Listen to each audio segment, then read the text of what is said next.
Hi, this is your Sapin Bhartiya and welcome to TFL Let's Talk. Today we have with us Nara Pappu, CEO and co-founder of Zendata. Nara, it's great to have you on the show. Thank you, Swapna. Thanks for having me. It's my pleasure to talk to you today. And this is also the first time I'm talking to someone from Zendata. So I would love to know a bit about the history of the company. What problem you folks are trying to solve that led to the creation of this company? So taking a step back, right? So an average internet user creates about a gigabyte of data every day, and about 10% of that is tagged and managed well. And only 5% of the companies have like a privacy engineering expertise to manage this data well, right? There are a lot of solutions in the market that help companies on what type of information they have from their end user, but not how it's being used, and helping kind of manage that data flow. Who is it being shared with? For what purpose? How is it integrated? All of that. And that's the visibility that we wanted to provide. And we've experienced this problem firsthand, where a lot of the organizations operate on assumptions rather than understanding of the data flow. We want to bring in like the data visibility, essentially data flow visibility for companies of all sizes. If you look at just data now, when we talk about data, we can talk about so many things. The amount of data we are creating, and now it could be enterprise data, it could also be consumer data. We are all, we have ring watches. I mean, we cannot even think of the things that we have that is generating data, and companies need to extract value from the data. And then we are talking about big enterprise data as well. We can talk about data lakes, we can talk about data warehouses. So when we look at Zendata, I just want to understand the scope of the company. So we're primarily focusing on consumer data. So I'm targeting B2C companies and helping with personal data management, right? So PII and PHI of consumer data at B2C companies. So that's our primary focus. Can you give the example of what kind of data are we talking about? Also, if you can talk about in the consumer space, once again, there are different industries, they are collecting data. Just give us kind of an idea of your market. So in terms of consumer data, it could be, identifiers like first name, last name, email address, phone number, address, that they're direct attributes, right, from PI identification perspective. And then there's secondary attributes like IP address, location ID, device ID, so on and so forth. So that we cover about 55 different attributes, broken into 3 categories. And our primary focus has been in financial services and e-commerce, where PII is like a bread and butter, right? So from risk management perspective, personalization perspective, targeting perspective, marketing attribution perspective. So there are all these use cases that kind of come into play. And a typical organization, a B2C company, relies on about 30 third-party integrations who they share some subset of their end user information with, right? And what we've noticed is some of it happens with an understanding, and there's a whole bunch of data leakage, right? So oversharing of information, sharing of information that's not been consented to, right? So not like a permission usage of data.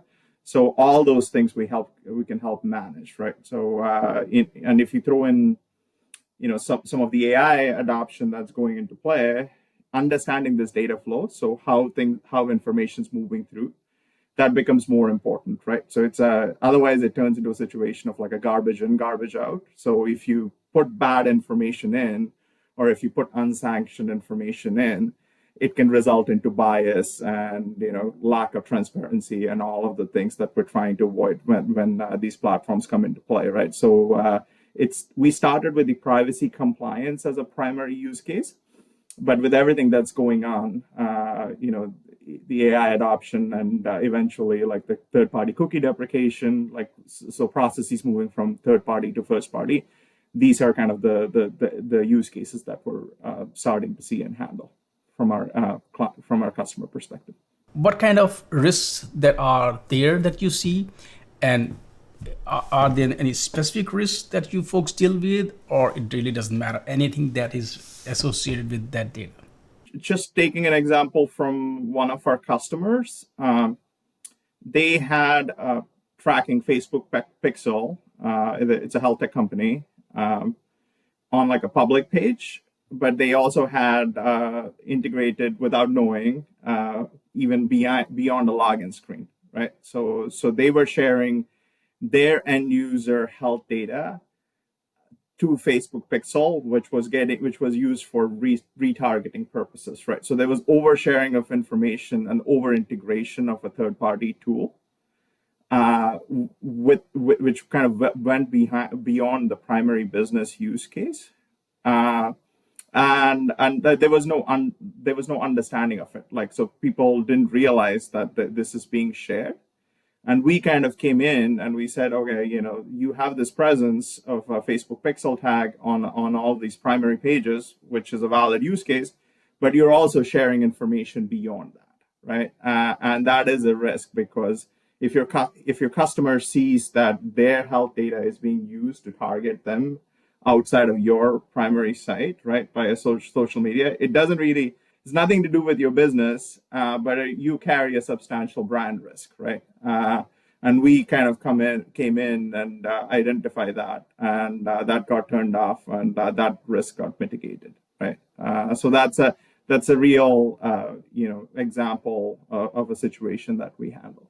Beyond this specific case, can you talk about in general? I mean, we cover security, privacy a lot here. So I just want to know, from Zendata's perspective, are you seeing new kind of, I mean, trends is not the right word, threat is also not the right word, but where you're seeing, when it comes to security, privacy, protecting data or code, these are some new emerging patterns that you're seeing where you're like, incumbents are not, legacy players are not able to do enough. So we do need modern cloud folks who are born in the cloud native era, folks like Zendata. From a PII perspective, right? So in terms of expectations within a company, the expectation was, maybe you store information encrypted, right? So you kind of secure how you store it, whether in transit or at rest, right? So that's essentially the expectation. In the last 6-7 years, right? Like when you add in privacy, it's not just how you store the information and how you manage the access.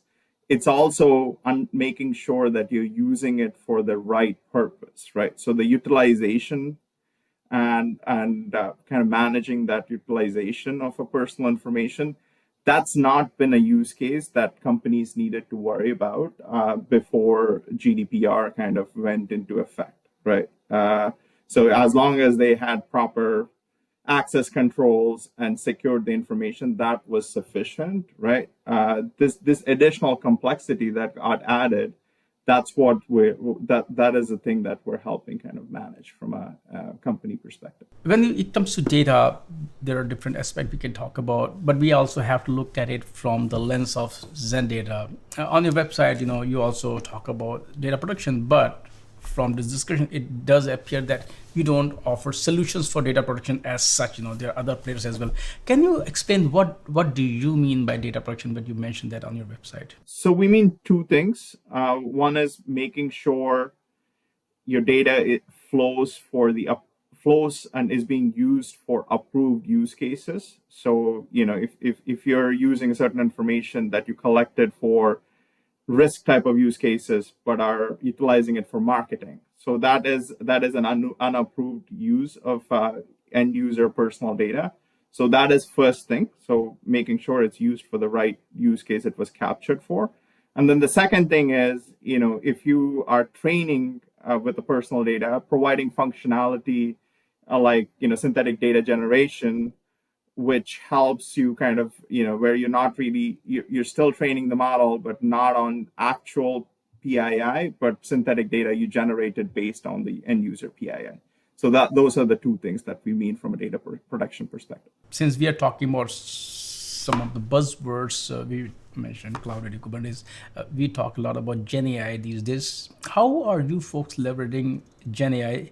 And also, we can look at the other aspect of Gen AI is that what does PII mean for companies who are leveraging Gen AI to and they are integrating Gen AI within their own solutions, does that create any leaks for personally identifiable information? So I'm looking, asking like twofold question there. Lot of excitement, a lot of experimentation going on. Companies of all sizes from Gen AI perspective.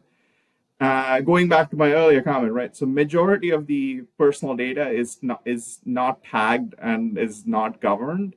And once you know, with the excitement that companies have, if they implement Gen AI in all the data that they've captured in the last 10, 15 years, right? Assuming a company was around for that long, it's a garbage in, garbage out situation, right? So if you don't put right kind of data, if you don't use right information, at the end of the day, if the goal of Gen AI is to, bring efficiencies, provide better user experience, optimize processes, all of that, and avoid like biases, have like a transparent process, having kind of understanding the data flow, understanding how what type of personal information is being used, where that's coming from, it becomes extremely important, right? Like so the excitement is great, but having a process in place is extremely important mainly from a PII perspective, because the impact it could have on our end from a Gen AI utilization.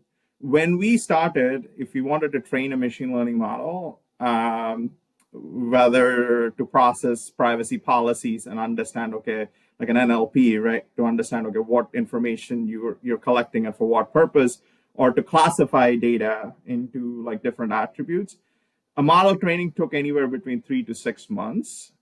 With Gen AI tools that are available, right, that's substantially shortened, right? So we could do something in weeks rather than months, right? So if there's a risk or a control that we want to implement, and that requires the model training, right? So that automation that we bring to the table, our development cycles are kind of cut down. So that's been that's been the utility of Gen AI on our end. As you were talking about earlier, that different vendors, they are already using different solutions when it comes to data backup and other solutions.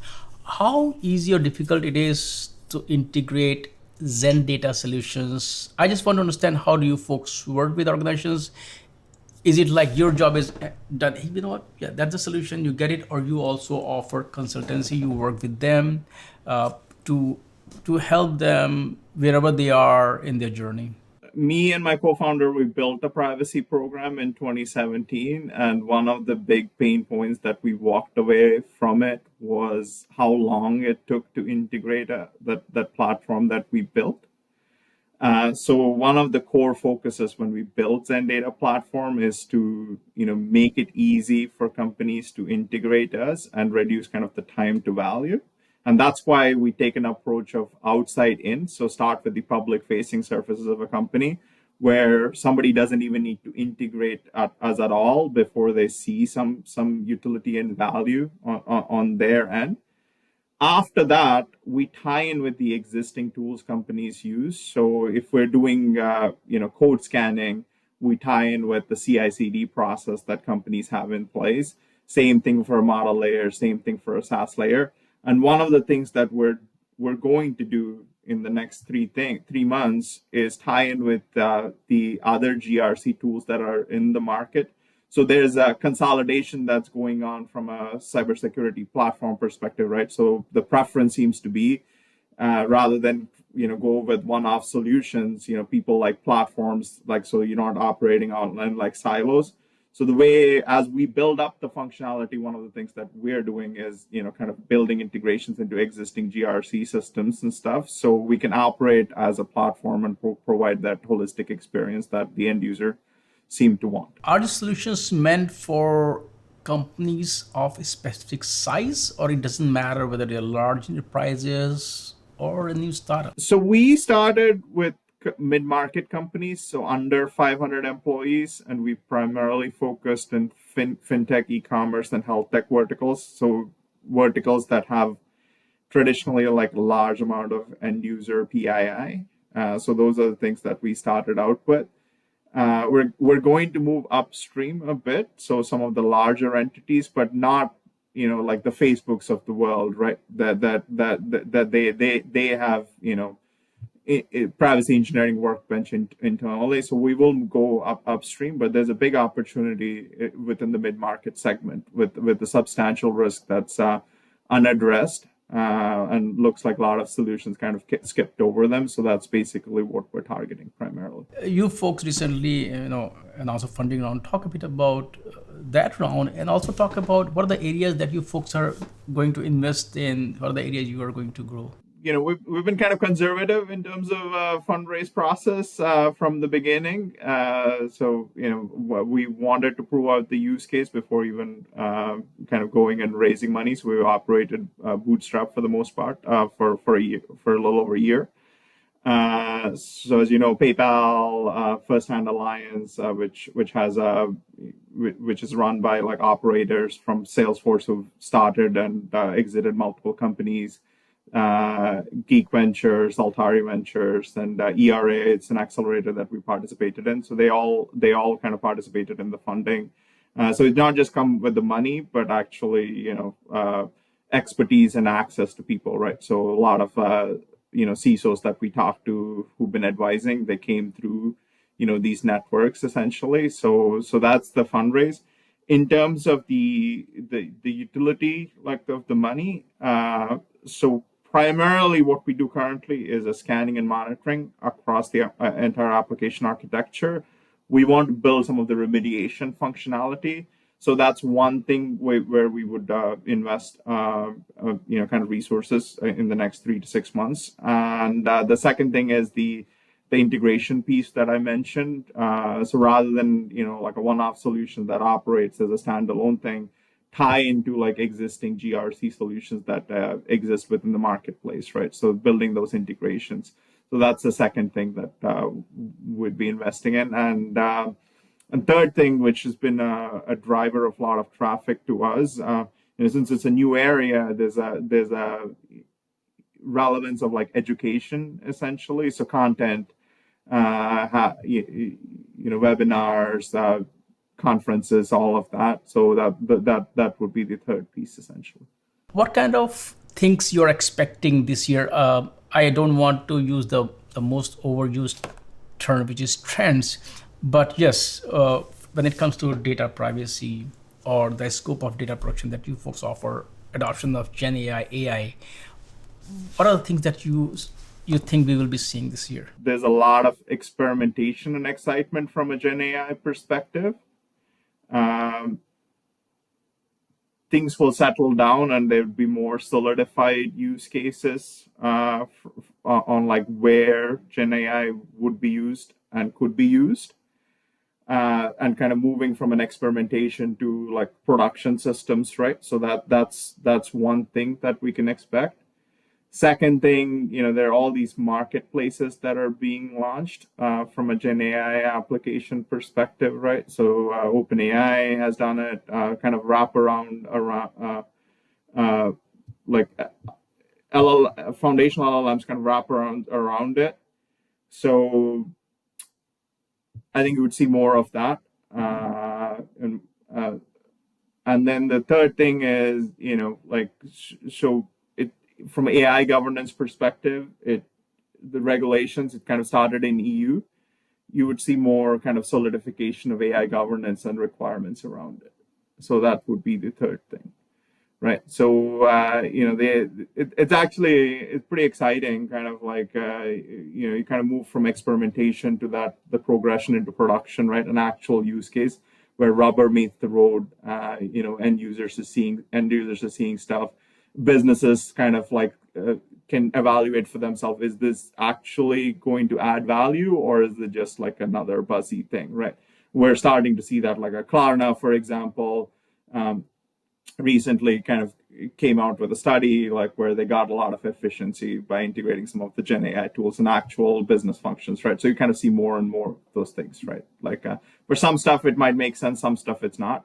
So things will settle down on that and kind of going into end of the year, I think. When we talk about some of these regulatory requirements, compliance especially, there are two things. One is that compliance is more like a checkbox.